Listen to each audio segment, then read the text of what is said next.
জেনে রাখো, কোন প্রাডো মার্সিডিজ বেঞ্জ নিয়ে সারা ঢাকায় আমি ঘুরে বেড়াই না। কখনো বাইকে, কখনো রিক্সায়, কখনো ঘন্টার পরে ঘন্টা একজন লোক ছাড়া আমি শরীফ ওসমান হাদি সারা ঢাকা ঘুরে বেড়াই কোন গরিব হয়ে। আমার উপজেলার আওয়ামী লীগের চেয়ারম্যান 10 দিন ধরে দেখা করতে চাই। গতকালকে বললাম, আপনি যত ফেরেশতা হন, আপনি গণহত্যা না করেন, এই গণহত্যাকারীর সমর্থন যোগাইছেন।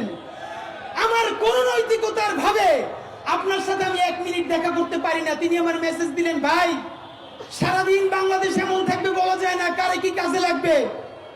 আপনি যদি দেখা না করেন, একজনের পাঠান একটু দেখা করতে চাই। খুব ডরাইছি। আরে হাসিনা আমারে চেনে বেটা, তুই তো একটা উপজেলা আওয়ামী লীগ। কিছুদিন আগে জাতিসংঘ এই জুলাই সেলিব্রেশন একটা প্রোগ্রাম করেছে। এখানে প্রধান উপদেষ্টা ছিলেন, সকল উপদেষ্টা ছিলেন। প্রধান উপদেষ্টার বক্তব্যের আগে 4 মিনিট নারায়ণগঞ্জের মাহবুব ভাই, যিনি 2 চোখ অন্ধ হয়ে গেছে, মাত্র 4 মিনিটের একটা ডকুমেন্টারি জাতিসংঘ করেছে, সেটা আমাদেরকে দেখিয়েছেন। আমি বলতে পারি ওই প্রোগ্রামে এমন কোনো লোক ছিল না যারা অঝরে কান্না করে নাই। আমরা ইনকিলাব মঞ্চের 10 জন আমরা এমন জোরে কান্না করছিলাম, পাশের মানুষ বিব্রত হয়ে যাচ্ছিল।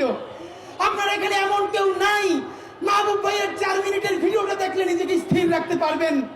এখন পর্যন্ত আইনি কাঠামোতে কেন তাদেরকে জাতির শ্রেষ্ঠ সন্তান করা গেল না? আমরা সবাই জান দেওয়ার জন্য রাস্তায় নামছি, তখন জাতীয় ঐক্য কমিশন রাত 12টা পর্যন্ত মিটিং করে। গত 1 বছর করছেন কি, তখন রাত 12টা পর্যন্ত মিটিং করেন নাই কেন? চ্যাটজিপিটি জিজ্ঞেস করছি একটা কেমন খসড়া দেওয়া যায়, চ্যাটজিপিটি একটা দিয়েছে, প্রিন্ট দিয়ে সবাই দিয়ে দিছে। কি ভাই, এই চ্যাটজিপিটির জুলাই সনদ আমরা মানি না। আমাদেরকে অনেকে জানতে চাচ্ছেন আগামী 3 তারিখ যে কফিন মার্চের ঘোষণা করেছি আমরা, তা হবে কিনা। আপ বাংলাদেশ আজকে প্রোগ্রাম করার জন্য আমাদের আরেকটু সুবিধা হলো, সারা বাংলাদেশের সমস্ত শহীদ পরিবার, সমস্ত আহত এবং জুলাই যোদ্ধাদেরকে জানিয়ে দিতে চাই, আজকে রাত পর্যন্ত এই ইন্টারিমের সময়। আপনারা আজকে রাতের মধ্যে ব্রিফ করবেন ঠিক কতক্ষণের মধ্যে কয় তারিখ জুলাইয়ের ঘোষণাপত্র সাংবিধানিক স্বীকৃতি সহ জারি করবেন। তারপরে বলবেন আগামী কয় তারিখের মধ্যে জুলাই সনদ সকল রাজনৈতিক দল স্বাক্ষর করবে।